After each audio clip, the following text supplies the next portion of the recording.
So just to review, because I want to talk about this. So from this function, I'm looking at the last one on page 334. How many distinct factors are there? 4. There's 4. And so from those 4, I can get our x-intercepts. What's our first x-intercept going to be? 0, and that one comes from just x. What's our second x-intercept? 2. Okay, and that comes from the x minus 2. What's the third x-intercept? -2, and that comes from x plus 2. And our fourth x-intercept would be -3. Okay. Are any of these x-intercepts going to be tangent? No. What makes them tangent? Yes. If they were squared or anything to the even number, so any squared to the 4th, to the 6th, to the 8th, anything like that, it would be considered tangent at that point. So we decided that overall this function would be an x to the 4th function because there are a total of 4 x's in this problem. And we know that x to the 4th is going to have some sort of parabolic shape to it, roughly.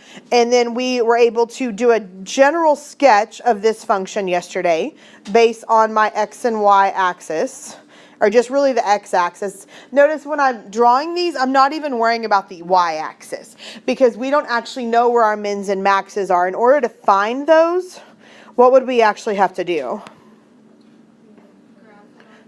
We have to graph it on the calculator and determine those, or graph it in Desmos and determine what those values were. So for now, we're just doing a general sketch so we can have some idea of what it looks like. Is this graph going to open up or going to open down? How do we know it opens up? Anytime, and just so you know, anytime it's positive, you can always tell, like when you graph it, you can tell because the right end will always point up. If it's a positive function, your right end will always be pointing up every time. So it's going to come down. We said it's not tangent at any point, so our graph is roughly going to look something like this, give or take. And you can tell me a little bit about some of these points, not a ton of them, but you can tell me a little bit about some of them. So, for example, what can you tell me about this point right here? It's local maximum. It's a local maximum. Why is it not a global maximum? There is no maximum. Ah, there is no global maximum. I was about to spell local wrong. Okay, there is no global maximum because this parabola this graph just goes on forever and ever and ever to positive infinity. And then what can you tell me about these 2 points here? One's a global minimum, one's a local minimum. So we would have to graph it in order to determine which one actually was which.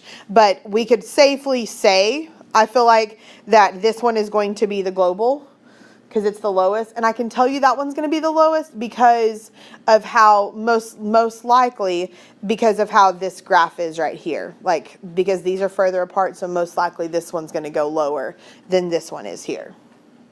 Okay?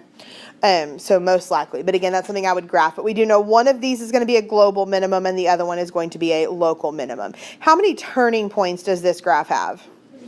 3. I think that was the next question on there. The next question. Okay, so there's 3 turning points. What are the turning points related to?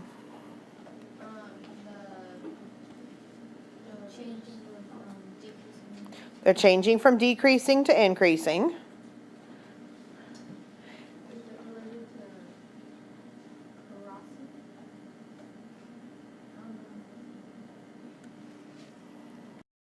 So the number of maximum and minimums is related to the number of turning points. Because that makes sense because every time you get to a maximum, you're turning. Or you get to a minimum, you're turning. So however many minimums or maximums there are, you should have the same number of turning points.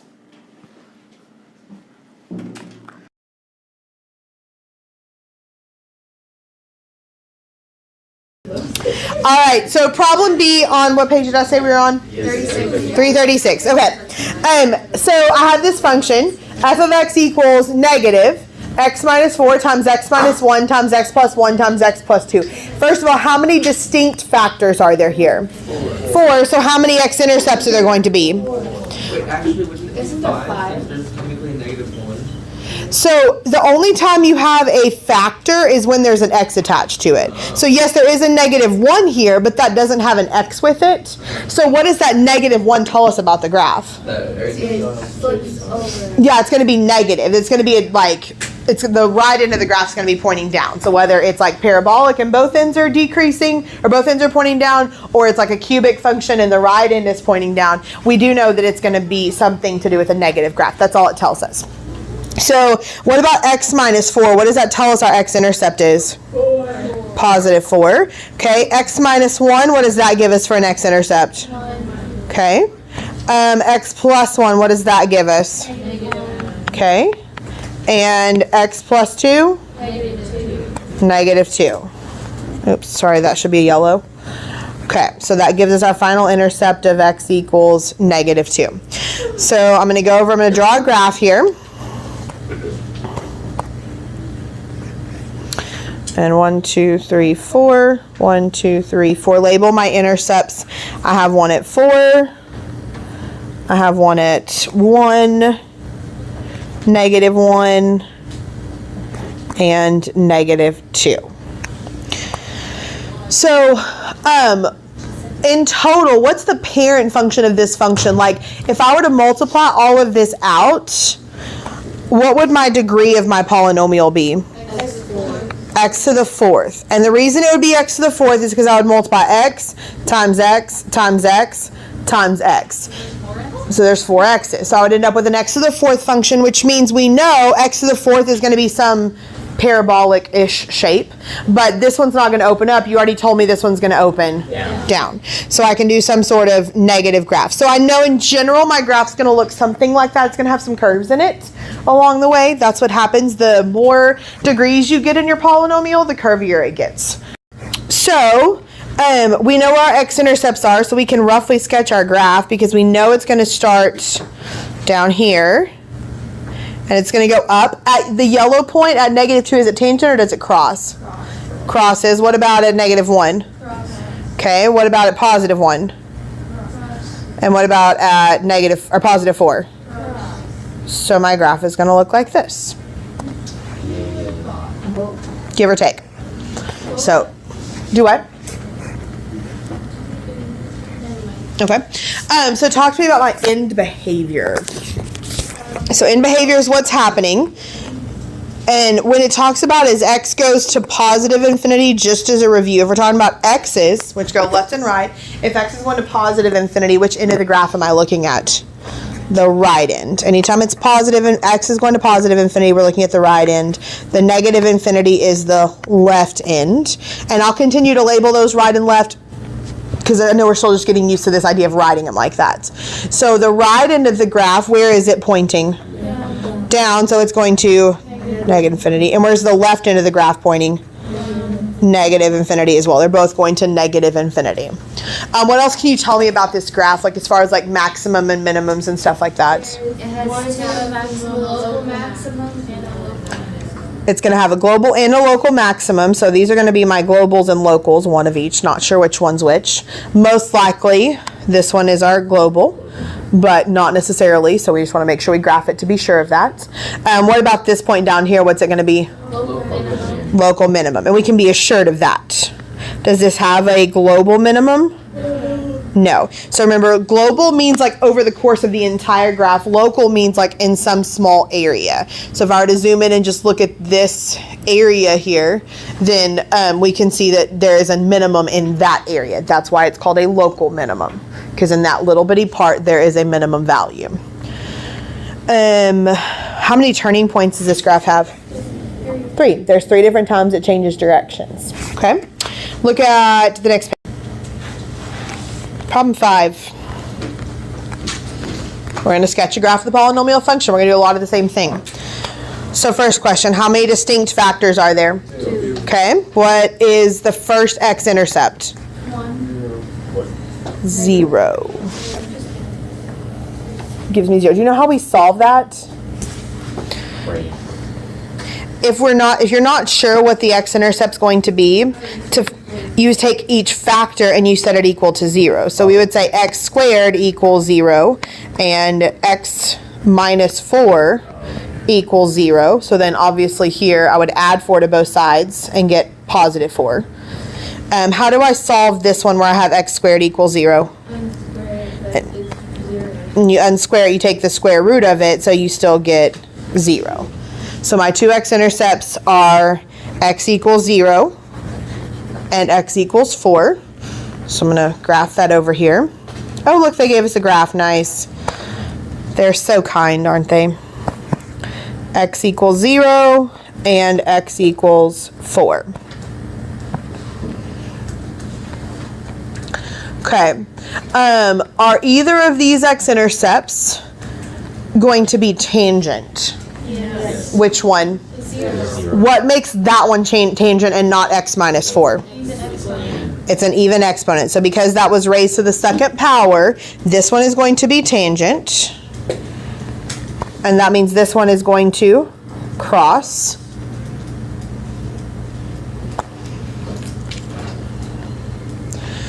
Okay, what about the generic shape of this function? What kind of function is this going to be? If I were to multiply it all out, I know it's negative, and it is going to be cubed. And the reason it's going to be cubed is because I have x squared, and then I'd multiply it times another x, so I would end up with x to the third. And you guys told me it was negative, so I know it's going to look like that-ish. Again, more curves are going to be built in than that, but that gives us a general idea of the shape.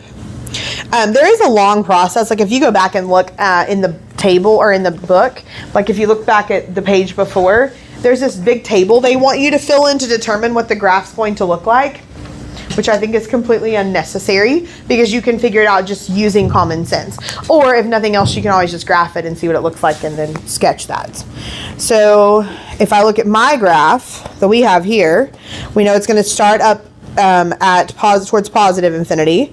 What happens when it gets to 0? Does it cross or is it tangent? Tangent. So it touches, it goes back up, and then it's going to come back down because it's going to cross at 4. So this is roughly what my graph would look like. Okay.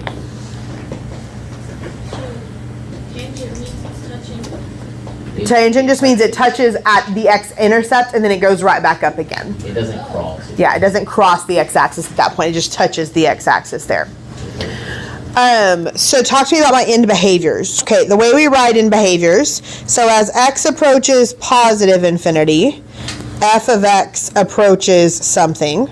And as x approaches negative infinity, f of x approaches something. And by f of x, we're really talking about what? Y. The y. So what we're doing when we do end behaviors, you're saying is you go out to the right side of the graph is either going up or the graph is going down.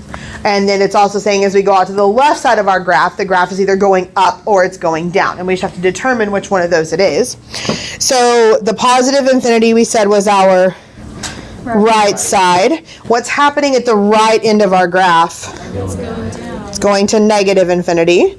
And then when x goes to negative infinity, that's the left end of our graph. And where's the left end of our graph going? Positive infinity. Positive infinity.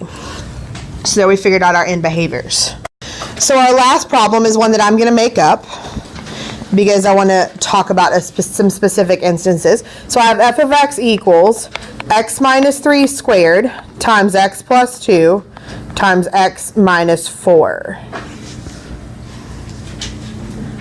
So this is our function that we're going to look at. And again, just anywhere that you have blank space, you can feel free to write it because we're done with the notes. So first question, how many distinct factors does this have? 3. It has 3 distinct factors because one of them is squared. So we don't count that. When we say distinct, we mean like how many different. There's only 3 different ones. One of them happens to appear twice. Okay? So question, if one of them appears twice, what does that tell us? You're going to have x. Okay, and I have x to the 4th. I'm also going to have something that's tangent. So what's my first x-intercept? X equals 3. And this one is going to be tangent. And what is it that makes it tangent? The squared piece. What's my second x-intercept?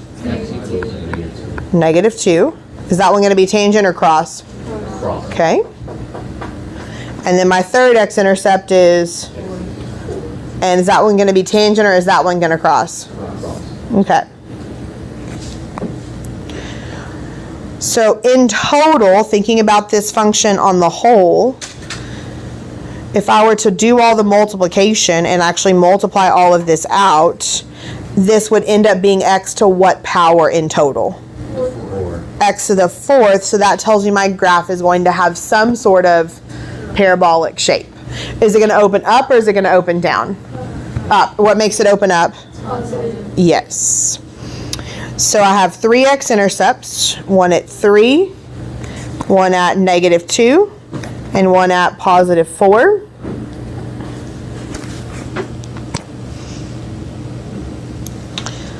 And when I start graphing this, I know I've got to start at +infinity.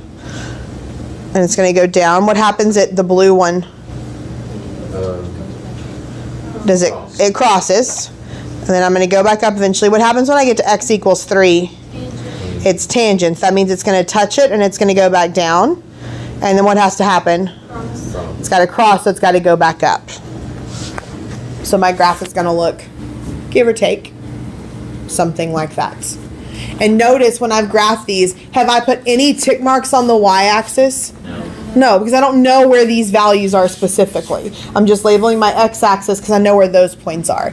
If I wanted to know what this point was, then you could graph it and you could figure out what that point is and just write it on there. Because sometimes these minimums give you like very bizarre points. Like we were looking at one last period, like the minimum value was like -6,000.